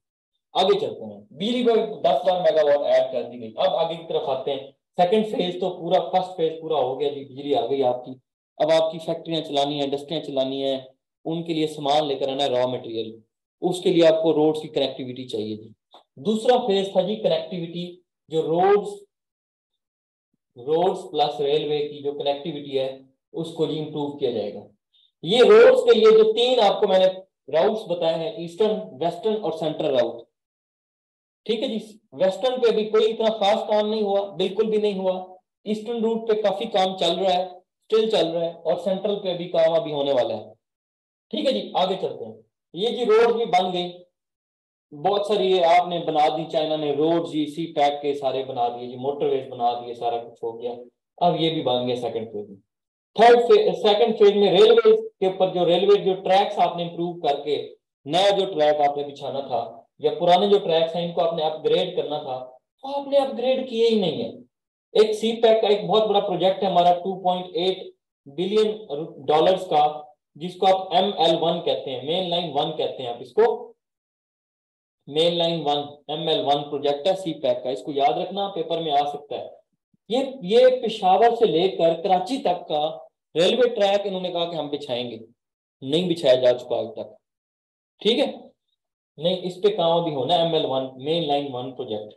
ये इसके लिए नया ट्रैक और पूरा रेलवे का निजाम नया था, लेकिन अभी इस पे कोई तवज्जो नहीं दी गई। अच्छा जी, फेज 2 भी हो गया। अब जी ये फेज 1 जो है, ये भाई 2015 से शुरू होगा, 2020 तक जाएगा। फेज 2 2020 से 2025 तक जाएगा, और जो फेज 3 है वो 2025 से 2030 तक जाएगा, क्योंकि ये 15 ईयर्स का सी पैक का टोटल टेन्योर जो है प्रोजेक्ट का, वो 15 ईयर्स है टोटल। ठीक है, और इन्वेस्टमेंट 63 बिलियन डॉलर्स की है। आगे जो थर्ड फेज है, इसके अंदर क्या क्या होगा, ये बड़ा इंपॉर्टेंट है भाई, इस पे तो सवाल आते हैं CSS में, PMS में, इस पे ऐसे भी आते हैं, इसलिए मैं डिटेल में पढ़ा रहा हूँ जीके के लिए, कि आपको थोड़ी बहुत समझ लग जाए कि सीपैक है क्या। उसके बाद थर्ड फेज है। थर्ड फेज के अंदर आ जाती है आपकी SEZs, special economic zones plus agriculture को बूस्ट करना। ठीक है, और जो जो आपने जो डिफरेंट स्टेक होल्डर्स हैं, डिफरेंट स्टेक होल्डर्स जो हैं उनको बीच में सी पैक, उनकी इंक्लूजन करना, स्टेक होल्डर्स की इंक्लूजन करना। अब ये थर्ड फेज को थोड़ा सा डिस्कस कर लेते हैं, जो 2025 से भी स्टार्ट होएगा। ठीक है, अच्छा जी, उन्होंने कहा कि हम स्पेशल इकोनॉमिक जोन्स बनाएंगे, जो कि टोटल 9 स्पेशल इकोनॉमिक जोन्स होंगी। अब वो 9 कहाँ कहाँ पे होंगी, कैसे कैसे होंगी, उनकी डिटेल मैं आपको बता देता हूँ। सबसे पहली जो टोटल 9 है ना स्पेशल इकोनॉमिक जोन, समझने होते क्या है। SEZ, स्पेशल इकोनॉमिक जोन्स, ये डेंग जियाओपोंग का प्रोजेक्ट था चाइना के अंदर। He was the vice president in 1978। उसने ये कहा कि जो इलाके चाइना के स्पेसिफिक इलाके मशहूर हैं, जैसे यहाँ पे आपका फैसलाबाद कॉटन की प्रोडक्शन, फैसलाबाद टेक्सटाइल की प्रोडक्शन के वजह से मशहूर है। आपका जीबी के अंदर वो आपका फ्रूट्स हो गए, ड्राई फ्रूट्स हो गए और मार्बल शार्बल हो गया, उसके लिए मशहूर है। ठीक है, इसी तरीके से जो इकोनॉमिक जोन है स्पेशल, जहां जहां पे जिस चीज की जो जो स्पेशलिटी है वो जी बनाए जाएंगे। पहला जी बनाया जाएगा आपका सीधा सीधा जीबी के अंदर, फर्स्ट जीबी के अंदर बनाया जाएगा। दूसरा आपका बनाया जाएगा इस्लामाबाद के अंदर। तीसरा आपका बनाया जाएगा आपका ये जो है फाटा के अंदर। फाटा, तब फाटा मर्ज नहीं था हुआ, अब मर्ज हो गया हुआ है केपीके के अंदर। चौथा आपका केपीके के अंदर एक जगह है राशाकाई। राशाकाई, ये राशाकाई केपीके के अंदर है। केपीके और ये भी केपीके के अंदर आता है। इस्लामाबाद अलग टेरिटरी है, जीबी पाकिस्तान का ऑटोनोमस रीजन है। इस्लामाबाद में जो होगा वो ऑप्टिकल फाइबर का होगा। ऑप्टिकल फाइबर अभी तक बिछाई जा रही है लाइन, हमारे इलाके में भी इस पे काम चल रहा है और बहुत सारे ये डायरेक्ट आएगी पंजाब से, चाइना से इस्लामाबाद, जो आपकी नेट की जो स्पीड है ये उसको डील करती है। पूरी की पूरी फाइबर ऑप्टिकल केबल बिछाई बिछाई जाएगी केबल। तो ये ऑप्टिकल फाइबर है बेसिकली इस्लामाबाद वाला जो है, आईटी को, पाकिस्तान को जो डिजिटल विजन था उसको प्रमोट करने के लिए और सारा कुछ। फाटा, फाटा के अंदर आपको पता है क्या क्या चीजें हैं, मार्बल है बहुत ज्यादा, और फ्रूट्स, ड्राई फ्रूट्स का फाटा का पोटेंशियल 30 बिलियन डॉलर है सिर्फ फ्रूट का, जो ड्राई फ्रूट्स और दूसरा पेरिशेबल आइटम है। तो ये फाटा इतनी बड़ी इंडस्ट्री है हमारे यहाँ, ना रोड्स ना लिंकेज ना कुछ, सारा फ्रूट सारा कुछ जाया जाता है। तो ये ना कोल्ड स्टोरेज ना कुछ, ये फाटा को भी दे दिया गया ताकि वहाँ पे एक एक इकोनॉमिक एक्टिविटी हो जहाँ से लोग को इन्वॉल्व किया जाए और दहशतगर्दी काम हो। इसकी भी सिक्योरिटी की एप्लीकेशन बहुत सारी भी चाहता हूँ। चौथा ये राशाकाई है, इस पे काम अभी चल रहा है, इस पे वर्क कंटिन्यू, पहला इस पे कंटिन्यू काम है। पांचवा आ जाए पंजाब के अंदर। पंजाब में होगा फैसलाबाद के अंदर, जिसका नाम है अल्लामा इकबाल इंडस्ट्रियल कॉम्प्लेक्स। 2200 एकड़ के ऊपर है फैसलाबाद के अंदर। तो ये फैसलाबाद के अंदर भी एक स्पेशल इकोनॉमिक जोन है। ठीक है, छठे नंबर पे आपका सीधा चले जाए सिंध के अंदर, बलूचिस्तान के अंदर चले जाए, वहां पे बोस्तान का इलाका है। बोस्तान में बनाया जाएगा बलूचिस्तान के अंदर। ये आपका बलूचिस्तान हो गया, ये आपका पंजाब हो गया, ये आपका केपीके हो गया। अब आती है सिंध के बारे। ठीक है जी, 7 हो गए। सिंध के अंदर एक मिनट अभी आता हूँ, अब याद आ जाता है।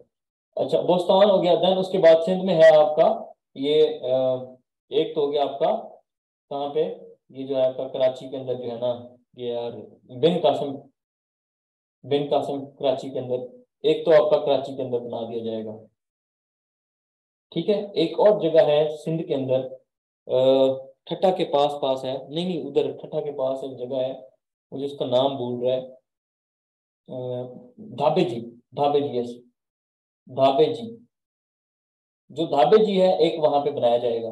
अब टोटल गिने कितने हो गए हैं, जीबी हो गया, इस्लामाबाद हो गया, फाटा हो गया, राशाकाई हो गया, फैसलाबाद भी हो गया, बोस्तान, कराची, धाबे जी, और नमा हो गया जी गवादर।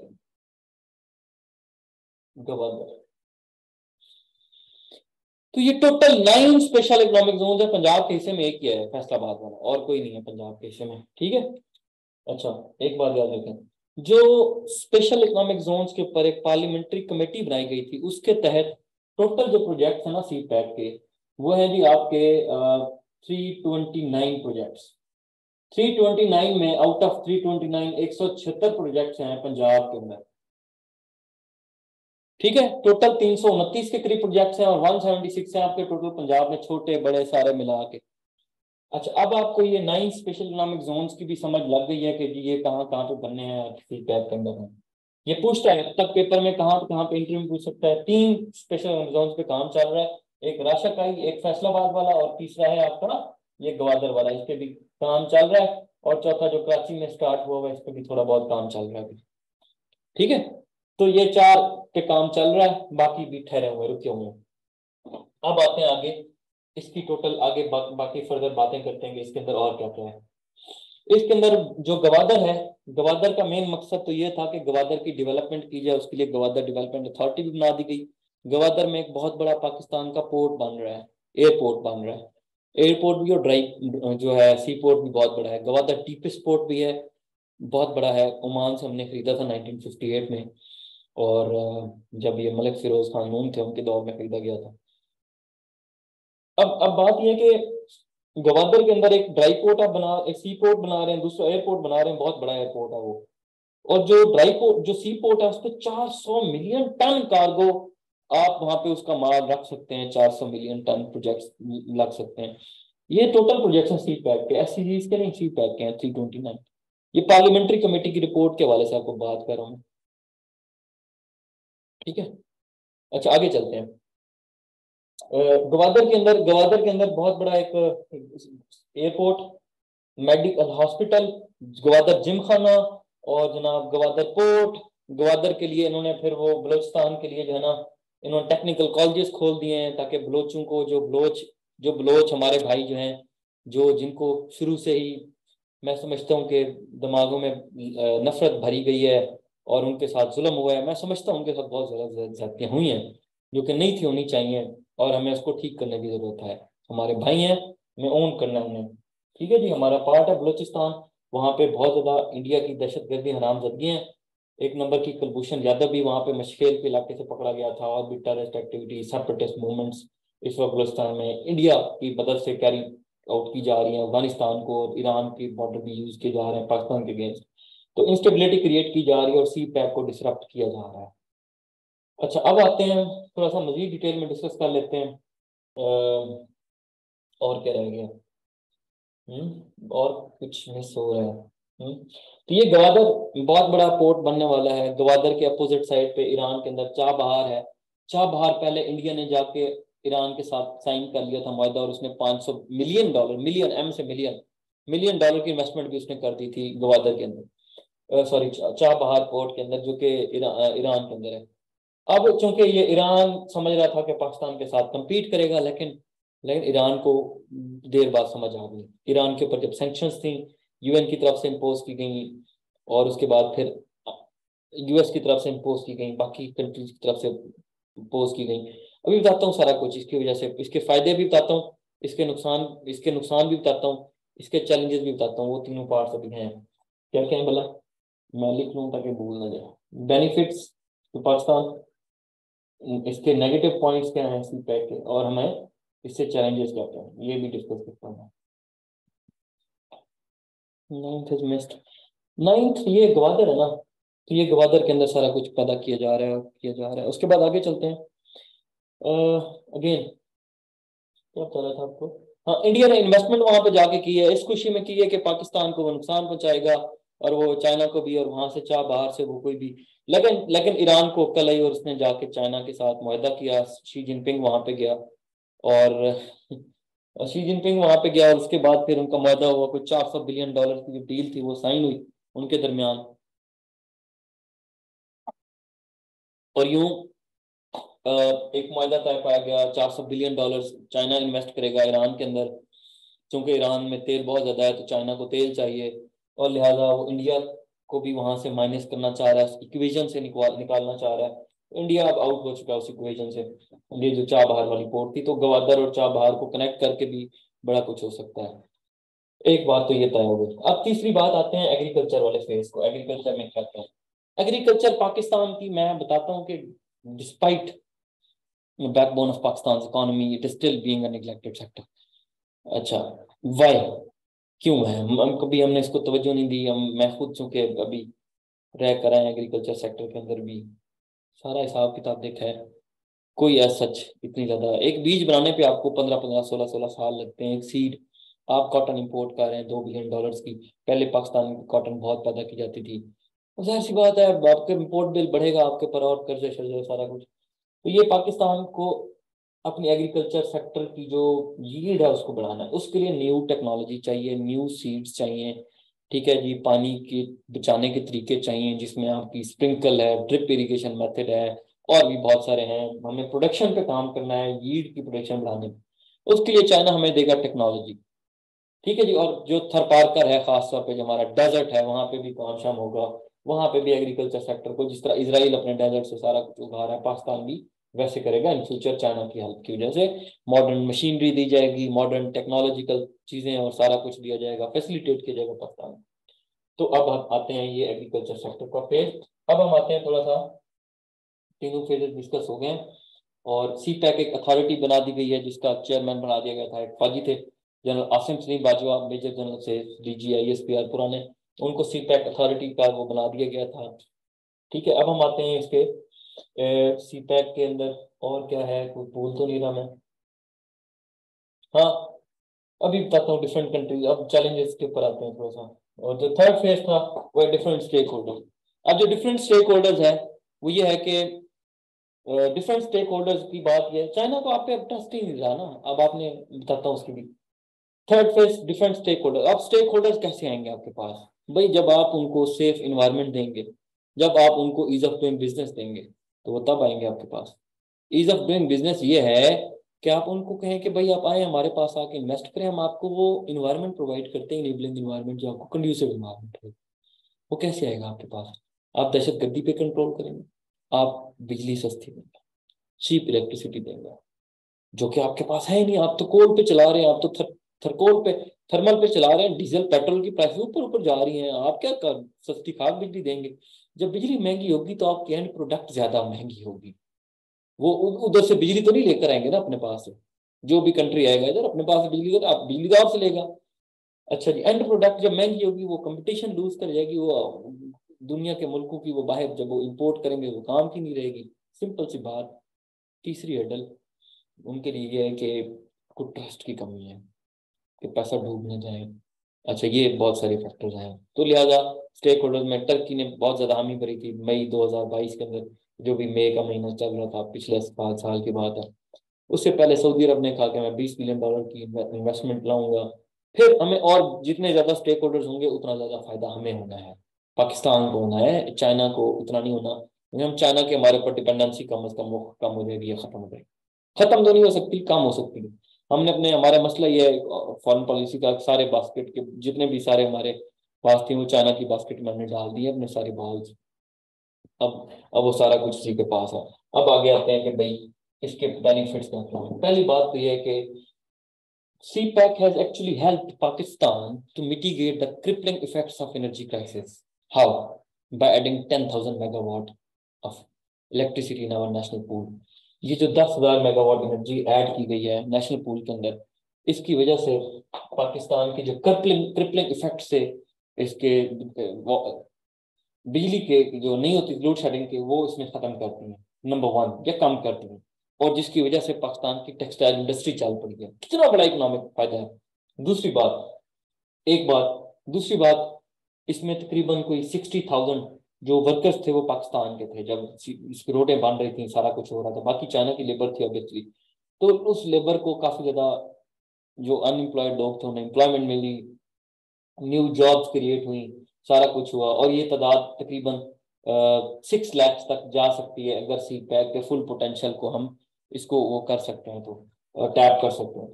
ठीक है जी। तीसरी बात कि हमें इसने पाकिस्तान का जो एक एक इमेज था कि पाकिस्तान दहशतगर्दों की सेफ हेवन्स है, ये अमेरिका और इंडिया की तरफ से एक नैरेटिव दिया गया था। इस नैरेटिव को चाइना की हेल्प से हमने इस नैरेटिव को काउंटर किया।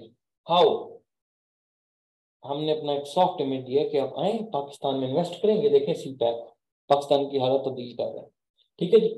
तो पाकिस्तान को CPEC ने ट्रांजिट ट्रेड हब बना दिया है, जो कि जिसपे दाग था, धब्बा था, कोई आने को तैयार नहीं होता था पाकिस्तान के अंदर। ठीक है जी, क्रिकेट टीमों से लेकर आ गई, तो उसने, चाइना ने पाकिस्तान का इस CPEC की वजह से इमेज तब्दील हुआ है कि पाकिस्तान एक इकोनॉमिक फ्रेंडली कंट्री है, आप उधर जाएं, आप इन्वेस्ट करें, आपको फायदा होगा। ठीक है जी। तीसरी चौथी, ये बहुत बड़ी बात है, ये बहुत बड़ी बात है। आप अफगानिस्तान का नाम सुनते हैं, आप अफगानिस्तान में जाएंगे? जो मीडिया पे दिखाते हैं सारा कुछ, कोई भी नहीं जाएगा। No one will be ready to go to Afghanistan, even not myself, कोई भी नहीं जाएगा। इसी तरह पाकिस्तान का भी यही इमेज बनाया गया था। तीसरी चौथी बात, पाकिस्तान के अंदर टूरिज्म का बहुत बड़ा पोटेंशियल है, जिसमें कल्चरल टूरिज्म है, रिलीजियस है, नेचुरल है, एशियंट है, डिफरेंट टाइप्स की टूरिज्म। आप उसको कोस्टल, हमारे पास 1058 कोस्टल लाइन है किलोमीटर की, उसको आप सिंध में बलुचिस्तान के अंदर है बहुत ज्यादा, उसको टैप कर सकते हैं। ठीक है, वहां पे बीचेस बना सकते हैं लश लेवल के। वहां पे आप जिस तरह दुबई और सऊदी अरब का उस तरफ जा रहे हैं, दुबई चला गया हुआ है, वो आप कर सकते हैं। इंटरनेशनल टूरिस्ट को बुला के ये अब वहाँ पे होटलिंग और सारी फैसिलिटी क्रिएट करवा के ये आपको फायदा दे सकती है। तीसरी चौथी बात, इसने पाकिस्तान की जो इकोनॉमी थी उसको इसने एक सहारा दिया बहुत बड़ा। और चौथी पांचवी बात, इसने जो हमारा एक जो इंडिया था वो चूंकि हमारा शुरू से, ये मैं आपको पता है कि अग्रेशन रहा है पाकिस्तान का और इंडिया के दरमियान, और चाइना ने हमें एज अ स्ट्रेटेजिक इक्वलाइजर के तौर पे काम किया है। स्ट्रेटेजिक इक्वलाइजर का मतलब क्या है कि उसमें जो इक्वेशन थी उसको इक्वलाइज कर दिया है चाइना ने पाकिस्तान के साथ। हमारे अब डिफेंस के ऊपर भी काम इकट्ठे चल रहा है, हमारे टैंक शैंक्स भी इकट्ठे बना रहे हैं, ठीक है जी, JF-17 भी, और सारा कुछ बड़ा कुछ हो रहा है। तो ये भी एक स्ट्रेटेजिक इक्वलाइजर के तौर पे काम किया है इसने। फिर जो आपका जीबी से राउट गुजर रहा है, आपको जीबी इसने सेव करके दे दिया। अब इसमें चाइना के बहुत बड़े स्टेक्स हैं। कल को ये इंडिया ऐसे नहीं अब आके अटैक कर लेगा, इस पे चाइना के बहुत स्टेक्स होगा की बात है। जीबी से गुजर रहा है चाइना, इसको इंडिया को कहता है कि जी डिस्प्यूटेड टेरिटरीज है, पाकिस्तान कहता है भाई मेरा इलाका है। तो ये एक, ठीक है जी, इसके फायदे हैं। फिर एक और फायदा, बलूचिस्तान के अंदर जो एहसास महरूमी थी बहुत ज्यादा, जो कि बलोच भाई जो हमारे जहाँ पे डेवलपमेंट का कभी कोई काम नहीं हुआ, अब वो शुरू हो गया गवादर में। दो के बीबी गवादर में इनकी वो चलती रही है हड़तालें शड़तालें, उनको मैं शेयर देना चाहिए, उनका बनता है हक। सुई गैस पे जिस तरह हमने इनको नहीं दिया और वो नाराज हुए, और गवादर में भी अगर इस तरह किया जाए तो गलत बात होगी। तो लिहाजा इधर भी डेवलपमेंट के काम शुरू होने चाहिए, और शुरू हो गए हैं। फिर एक रीजनल जो कनेक्टिविटी है, रीजनल कनेक्टिविटी तो कर ही रही है CPEC। रीजनल कनेक्टिविटी कैसे, आप वेस्ट एशिया चले जाएं, आप जनाब तमाम रीजन्स को, सेंट्रल एशिया में अफगानिस्तान के अगर हालात ठीक हो जाते हैं, आप पाकिस्तान से सीधा जाएं अफगानिस्तान, अफगानिस्तान से वखान, जो आपके पास एक स्ट्रिप है, वखान से होते हुए आप सेंट्रल एशिया तक जा सकते हैं, फिर आप यूरोप तक निकल सकते हैं उधर, ठीक है। तो इसमें फिर चाइना इधर जा सकते हैं, south west Asia, south east Asia, हर तरफ आप जा सकते हैं। रीजनल कनेक्टिविटी के अलावा जो पाकिस्तान के अंदर चारों सूबों के अंदर कनेक्टिविटी है उसने उसको भी स्ट्रॉन्ग किया। हमारा एक और बात, इंफ्रास्ट्रक्चर बहुत बड़ा हेल्प किया है इसने, कि पाकिस्तान का इंफ्रास्ट्रक्चर इसने बूस्ट किया है। तो इंफ्रास्ट्रक्चर हमारा, चाहे वो रेलवे, सॉरी रोड्स की फॉर्म में हो, चाहे वो इलेक्ट्रिसिटी की फॉर्म में हो, चाहे वो इंडस्ट्रीज की फॉर्म में हो, चाहे कुछ भी हो, तो ये बहुत सारे पाकिस्तान के मल्टीपल एडवांटेज हैं, पैक के हैं, फायदे ही फायदे हैं अगर इसको सही से टैप किया जाता है। उसके बाद अब आते हैं कि भाई इसके नेगेटिव पॉइंट्स क्या हैं।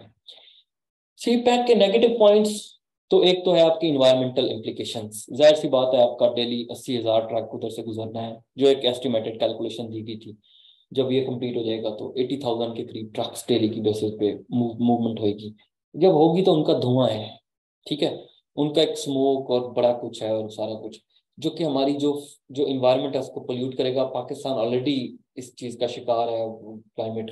हमारे यहाँ जो पाकिस्तान का शेयर है कार्बन की इमिशन में 0.8% है, ओनली 0.8%। लेकिन हम लोग मोस्ट इफेक्टेड कंट्री नंबर 6 या 7 पे आते हैं, या पता नहीं 5वें नंबर पे है शायद, मोस्ट इफेक्टेड कंट्री क्लाइमेट। वजह, हमारे पास ग्रीन बेल्ट नहीं है, हमारे पास फॉरेस्ट जो कवर है, UN कहता है 25% होना चाहिए, हमारा तो 4.8% है। UN कहता है 25% एरिया कंट्री का फॉरेस्ट कवर होना चाहिए, दरख्त ही दरख्त, तो हमारा तो 4.8% है।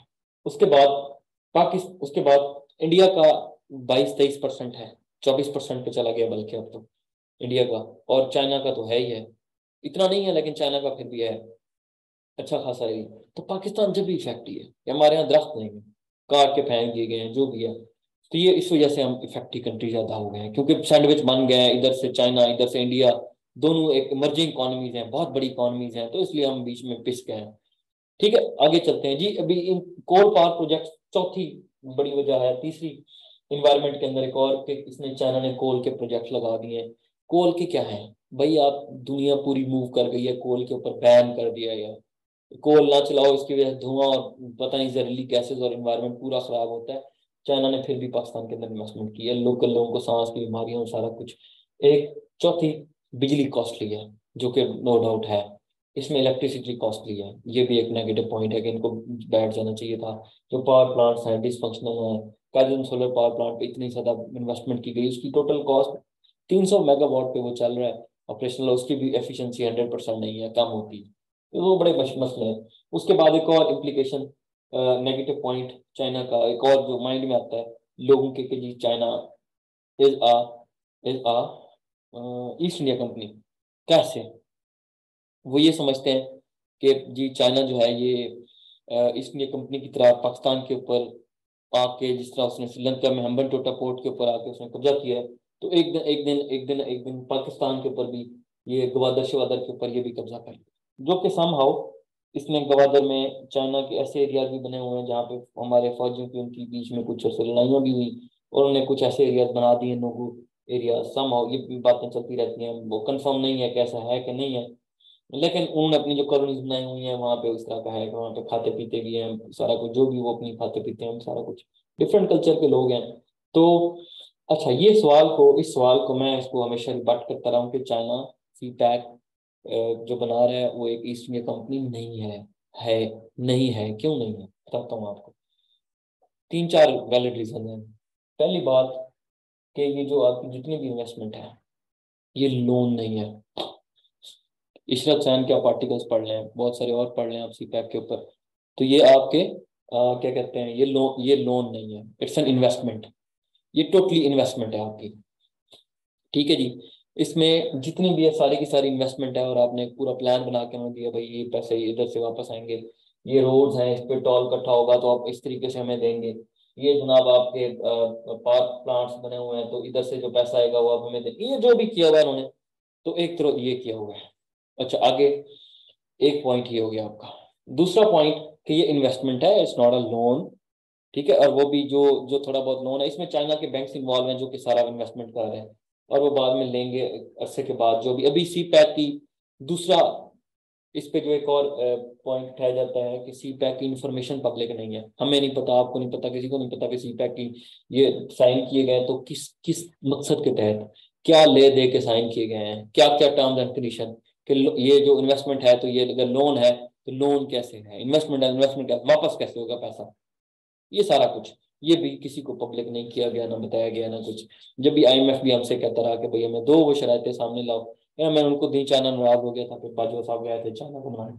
खैर जो भी हुआ, उसके बाद आगे की तरफ चलते हैं। दूसरा पॉइंट, पाकिस्तान एक न्यूक्लियर कंट्री है, श्रीलंका न्यूक्लियर कंट्री नहीं था, आप चाइना को न्यूक तो नहीं मार सकते। ठीक है, तीसरी बड़ी बात, थोड़ा बहुत लिहाज कर ही लेगा चाइना। तीसरी बात यह है कि भाई पाकिस्तान अगर वो सी पैक के ऊपर, ये बड़े इंपॉर्टेंट पॉइंट्स आपको बता रहा हूँ, अगर वो ये हरकत करता है पाकिस्तान के अंदर सी पैक को, जिस तरह ये हम्बनटोटा तो एक पोर्ट थी ना, वो श्रीलंका को पैसे दिए और नहीं दे पाया उसने, वो कब्जा कर ली। ठीक है, लीज पे ले ली 99 ईयर्स के लिए, लेकिन what if Gwadar port commercial port नहीं है, sorry Gwadar port is a commercial port, it's not a naval port. एक और बात कि ग्वादर पोर्ट जो है वो नेवल पोर्ट नहीं है, ये कमर्शियल पोर्ट है। हम्बनटोटा पोर्ट चाइना की जो थी वो उधर नेवल पोर्ट थी, वो कमर्शियल पोर्ट नहीं थी। एक और बात, अगर चाइना ये हरकत करता है तो भाई मुझे ये बताएं कि 138 जो कंट्री बैठे हैं, पागल है पुतन है, वो पागल है कि भाई वो आपको उधर जाके इन्वेस्टमेंट करेंगे हैं, उधर वो चाइना को अलाउ करेंगे तो आ हमारे मुल्कों में, और कल को हम पैसा नहीं दे सके तो आज तू कब्जा कर। तो ये चाइना हरकत नहीं करेगा, क्योंकि चाइना के ऊपर बाकी कंट्रीज का मिसट्रस्ट हो जाएगा बहुत बड़ा। ये चार पांच वैलिड आर्ग्यूमेंट्स हैं जो आप दे सकते हैं। आगे चलते हैं, अब आते हैं इसके चैलेंजेस क्या क्या हैं। What challenges are being faced by CPEC. पहली बात तो यह कि सूबों की आपस में इतनी लड़ाई है सी पैक को लेके, बलूचिस्तान की, सिंध की, आपके आपकी केपी की और पंजाब की तो ऐसा जितनी नहीं है, बलूचिस्तान की और केपी की बुजुर्ग बहुत ज्यादा है। वजह क्या है, वजह मैं बताता हूँ आपको। सी पैक को बलूचिस्तान कह रहा है चाइना पंजाब इकोनॉमिक कॉरिडोर। क्यों कह रहा है चाइना पंजाब इकोनॉमिक कॉरिडोर, ये बलूचिस्तान वाले कह रहे हैं। इसका नाम है चाइना, इसका नाम है China Pakistan economic corridor. Balochistan वाले क्लेम कर रहे हैं चाइना पंजाब। वाई? वो ये कह रहे हैं भाई 176 प्रोजेक्ट तो आप ले गए, आपने सबसे पहले ईस्टर्न रूट बना दिया है, वेस्टर्न रूट पे काम ही नहीं हो रहा। तो बंदा पूछे कि भाई वेस्टर्न रूट में कितनी को पॉपुलेशन है, कितनी को इंडस्ट्री है, जो बना दे पहले आप। ईस्टर्न रूट में तो फिर भी पॉपुलेशन है, सारे इंडस्ट्रियल एरियाज हैं, पूरी कनेक्टिविटी है, कराची हब है, हैदराबाद, सक्खर, मुल्तान, ये लाहौर, इस्लामाबाद, पिंडी, सारे ये हब है। तो ये बनता है हमारा कि भाई ईस्टर्न रूट उन्होंने पहले डेवलप किया, बहुत अच्छा किया। ठीक है जी। पंजाब के अंदर प्रोजेक्ट्स हैं, भाई पॉपुलेशन भी तो है, 12-13 करोड़ आबादी है पंजाब की, 12 करोड़। बलूचिस्तान की तो 1 करोड़ आबादी है। और केपीके की लगा लें आप, केपीके की टोटल पॉपुलेशन बनती है तकरीबन मेरे ख्याल से कोई 3.5 4 4 करोड़ बनेगी टोटल, 4 और 1 5 करोड़ टोटल मिला के। और पंजाब और सिंध की बनती है तकरीबन जनाब वाला कोई तकरीबन 12 और 6 18 करोड़ आबादी बनती है सिंध की, और पंजाब की 18 करोड़ 6 करोड़, तो जाहिर सी बात है ये ह्यूज डिफरेंस। उसके बाद आगे चलते हैं, ये मैं आपको साथ साथ जस्टिफिकेशन भी दे रहा हूँ ना कि भाई वो क्यों कहते हैं। वो ये कहते हैं कि भाई आप हमें 2% प्रोजेक्शन सी पैक के which are being established only in Balochistan 2%, वो कहते हैं हमें 2% दे रहे हैं, सारा बलूचिस्तान से गुजर है, गवादर हमारा इधर है, और आप फिर भी अब हमें 2% दे रहे हैं। तो एक ये बात है, उनका वैलिड पॉइंट है, मैं इसके चैलेंज उतार रहा हूँ। तीसरी बड़ी वजह कि जो जो डिपार्टमेंट सी पैक में बहुत ज्यादा इन्वॉल्व है, एक डिपार्टमेंट का काम नहीं है, एनर्जी का अलग है, मिनिस्ट्री का अलग है, एनवायरनमेंट का अलग है, हेल्थ का अलग है, साइंस का अलग है, एग्रीकल्चर वाली मिनिस्ट्री, सारी मिनिस्ट्रीज के दरमियान कोऑर्डिनेशन और कॉपरेशन चाहिए। ठीक है, इकोनॉमिक है, फाइनेंस है, हर एक मिनिस्ट्री है, तो जाहिर सी बात है आपको इनके अंदर क्या चाहिए, एक पूरा कॉपरेशन चाहिए। तो कॉपरेशन आपका कैसे आएगा, वो आपकी एक सी पैक की जो अथॉरिटी आपने बना दी है, सी पैक अथॉरिटी, उसके थ्रू, अभी तो ये पहले कॉम्प्लेक्स डिसीजन मेकिंग कॉम्प्लेक्स होती थी, टीडीएस होती थी, अब सी पैक अथॉरिटी बना दी, अब थोड़ा बहुत आसान हो गया, लेकिन still this issue is present, still present. उसके बाद तीसरी बात जो कि इसका चैलेंज मैं समझता हूँ, that is law and order situation, volatile law and order situation the country. उसकी वजह यह है कि फाटा के अंदर जो स्पेशल इकोनॉमिक जोन बनेगा, फाटा के अंदर आपको पता है कि वहाँ पे ऑलरेडी स्टेबिलिटी है, ऑलरेडी टीटीपी है, और ऑलरेडी नॉन स्टेट एक्टर्स हैं, जो कि इंडिया और अमेरिका दोनों नहीं चाहते कि they are both are the detractors of the CPEC, they don't want the to complete this project actually. So that's why terrorist activities are being carried out from the soil of Afghanistan, and instability is also, still prevalent in Balochistan, और non state actors और ब्ला ब्ला और separatist movements, और बाकी सी pack में Chinese के projects को dam sham बन रहे हैं, उधर भी अटैक किया गया, बलूचिस्तान में चाइनीज को अटैक किया गया, ये सारा कुछ इसके चैलेंजेस हैं, लॉ एंड ऑर्डर टेररिज्म को कंट्रोल करना एक बहुत बड़ा चैलेंज। चौथा या पांचवा जो कह लें, चौथा पांचवा जो भी चैलेंज, वो ये है कि इन्वायरमेंट इम्प्लीकेशन तो मैं ऑलरेडी बता चुका हूँ उसके नेगेटिव पॉइंट्स के अंदर। अच्छा, आपने एक और चैलेंज है कि प्रोविंसेस के अंदर जो टसल है वो बढ़ रही है, उसको कम होना चाहिए, प्रोविंशियलिज्म की जगह कॉपरेशन को आप लेकर हैं, और सूबों को जो उनका ड्यू राइट है, जो ड्यू शेयर बनता है, उसके अकॉर्डिंग प्रोजेक्ट्स की डिस्ट्रीब्यूशन आप करें, प्रोजेक्ट्स की डिस्ट्रीब्यूशन करें, ताकि आप जो सूबे हैं आपके, वो कम अज कम एक दूसरे के साथ आप इत्तेफाक के साथ रहें, और उनके आपस में एसिमिलेशन हो। ठीक है जी, बजाय ये कि आप डाइवर्सिटी को एक आप चैलेंज बना के और एक आप खड़े हो जाए एथनोसेंट्रिज्म को लेकर। ठीक है जी, तो ये पंजाब के खिलाफ नारेबाजियां होंगे सारा कुछ। चौथी बात, एक और बात जो चैलेंज है वो ये है कि जी आपने स्पेशल इकोनॉमिक जोन तो बना दिए, आप स्टेक होल्डर्स कहाँ से लाएंगे जो रेडी नहीं है, आप प्राइवेट टू प्राइवेट इन्वेस्टमेंट को कैसे लेकर आएंगे, पब्लिक टू प्राइवेट और बात है, प्राइवेट टू प्राइवेट इन्वेस्टमेंट और बात है, जो चाइनीज की प्राइवेट और पाकिस्तान की प्राइवेट बिजनेस, और पाकिस्तान की पब्लिक और चाइना की पब्लिक, पब्लिक कहते हैं गवर्नमेंट, गवर्नमेंट के इदारे हैं, और जो प्राइवेट सेक्टर जो आम बिजनेसमैन है उसको आप लेकर आएंगे, उसके लिए आप कंड्यूसिव इन्वायरमेंट आपने उनको देना है, सस्ती बिजली देनी है, इज ऑफ डूइंग बिजनेस, उनके जो जो पोर्ट्स के ऊपर जो उनका चीजें पड़ी हुई हैं उसकी क्लियरेंस आपने बड़ी जल्दी करवानी है, सारा कुछ ईज ऑफ डूइंग बिजनेस में आता है, बॉर्डर की ये सारा कुछ वो आपने इंश्योर करनी है। ठीक है, उनको एक उस तरह का एनवायरनमेंट देना है। फिर ये भी बहुत बड़ा चैलेंज है कि चाइना ने आके यहाँ की लोकल इंडस्ट्री को ना डैमेज हो, ये भी एक बहुत बड़ा एक है कि हमारी लोकल इंडस्ट्री यहाँ पे अगर आके सारा कुछ प्रोडक्शन करने लग गए, और हमारी हमारी इंडस्ट्री कहाँ जाएगी, ये भी बहुत बड़ा क्वेश्चन है। उसके अलावा जो ये बात होती है कि जी जीबी से गुजर रहा है और ये सारा कुछ, तो ये वैलिड पॉइंट इंडिया का नहीं बनता, ये बिल्कुल ठीक है, अगर जीबी से गुजर रहा है तो वेल एंड गुड है, हमारे लिए तो कोई मसला नहीं है। लेकिन एक और इशू रूरल कनेक्टिविटी, जो कि मुझे लगता है कि इसमें कोई रूरल कनेक्टिविटी है सच नहीं शामिल की गई। रूरल कनेक्टिविटी आपका देहात, छोटे छोटे मंडियां, मार्केट एक्सेस, छोटे सिटीज, वहां तक नहीं, मेन पॉइंट है वो होना चाहिए। उसके बाद आपकी जो आपने मजदूर तो पैदा कर लिए हैं, आपके बहुत मजदूर हैं, ह्यूमन डेवलपमेंट आपके पास कख नहीं है ह्यूमन डेवलपमेंट में आप इंडेक्स में अफगानिस्तान आपके नीचे नंबर पे, उससे ऊपर आप हैं, और बाकी आप पूरे खिते के अंदर आप नीचे हैं, सेकंड लास्ट नंबर पे आप ह्यूमन डेवलपमेंट इंडेक्स के ऊपर। तो पाकिस्तान को चाहिए कि भाई अपनी को टेक्निकल लेबर को स्किल्स को, उनकी सॉफ्ट स्किल्स को इस तरह की वो लेकर आए, ताकि सी पैक की जो मैक्सिमम नौकरियां हैं, मैक्सिमम जो हमारे लोगों की इन्वॉल्वमेंट है वो हो सके, ह्यूमन डेवलपमेंट को बूस्ट करना। फिर एग्रीकल्चर सेक्टर को के अंदर नई नई मशीनरी को इंट्रोड्यूस करवाना और लोग अडॉप्ट करवाना लोगों से, ये भी एक बहुत बड़ी चीज है। तो ये काफी सारे चैलेंजेस हैं जो कि सी पैक फेस कर रहा है, और इंशाल्लाह उसके बावजूद भी सी पैक स्टिल गोइंग ऑन। ठीक है, कोई सवाल है तो पूछ लें, सवाल है तो कोई पूछ लें आप।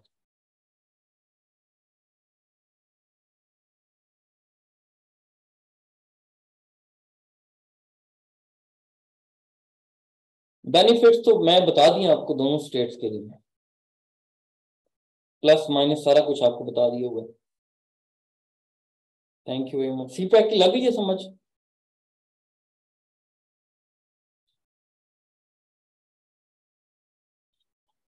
टोटल 3,000 है ना, टोटल इसकी माइलेज है, टोटल जो इसकी लेंथ है, जितने भी प्रोजेक्ट्स हैं, ये खंजराव पास से शुरू हो रही है और ये नीचे तक आपकी, ये टोटल तकरीबन 3,000 किलोमीटर बनती है।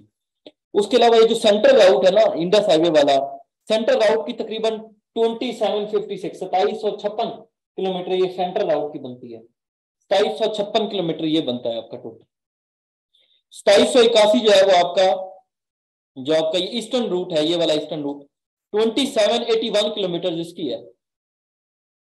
नोट्स वोट्स मेरे पास कुछ नहीं है, यही है जो आपको मैंने पढ़ा दिया है, जुबानी पढ़ाया ना यार, मैं नोट्स कहाँ से लाऊंगा, मेरे पास होते ही नहीं नोट्स, बहुत सारी चीजों के ना होते ही नहीं ना, मैं लेक्चर को बार बार रिवाइज भी नहीं करना पड़ता, बहुत कम होता है कि कोई लेक्चर रिवाइज करना पड़ जाए। तो ये टोटल 2781 किलोमीटर की बनती है पट्टी।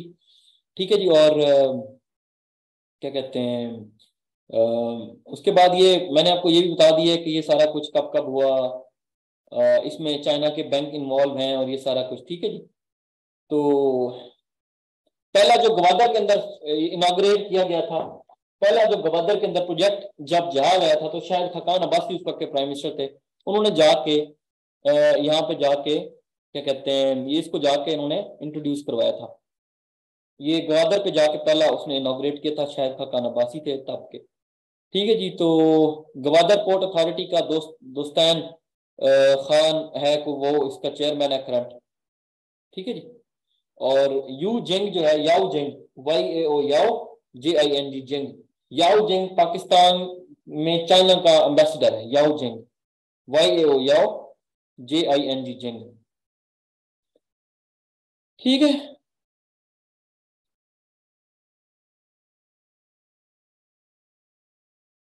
बेसिकली ये 13th 5 ईयर्स डेवलपमेंट प्लान था चाइना का, और जो चाइना ने इसको सिल्क रोड इनिशिएटिव भी कहते हैं।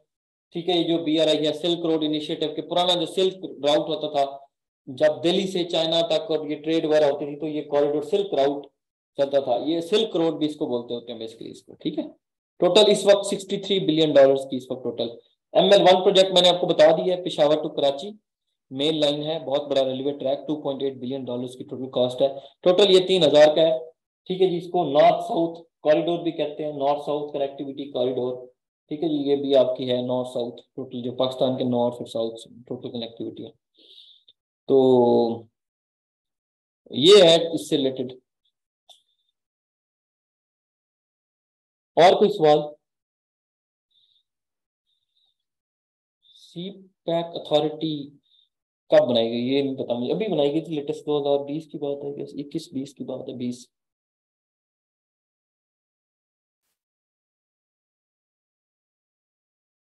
हाँ, why progress got slow, Imran Khan.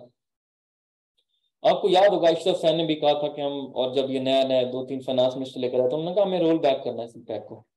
Roll back का मतलब कंप्लीटली खत्म, प्रोजेक्ट को रिवाइज करना है, गया भी था चाइना, उन्होंने नहीं किया। 8वां 9वां है जी आपका दादे जी और गवादर।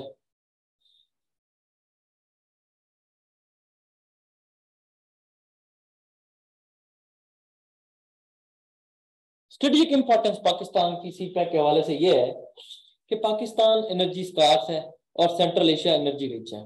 तो पाकिस्तान, जब आप एनर्जी के जो आपके ईरान से आप ले सकते हैं, जब उस पर पाबंदियां हटेंगी, ईरान के साथ आप ले सकते हैं, सेंट्रल एशिया से आप ले सकते हैं, अफगानिस्तान के हालात स्टेबल होने दें, अफगानिस्तान के हालात स्टेबल होंगे नहीं, मुझे नहीं लगता कि इतनी जल्दी होंगे। ठीक है, एक बात। दूसरी बात, अब्दुल रज़ाक दाऊद ने कहा था कि हम ये रोड बैक करना चाहते हैं, यस, तो लेकिन नहीं हुआ। एक और बात, दूसरी बात भाई, पाकिस्तान में जब इधर से इतनी ज्यादा लोग आएंगे जाएंगे, कनेक्टिविटी होगी तो पैसा आएगा आपके पास। ट्रांजिट ट्रेड हब है ना यार।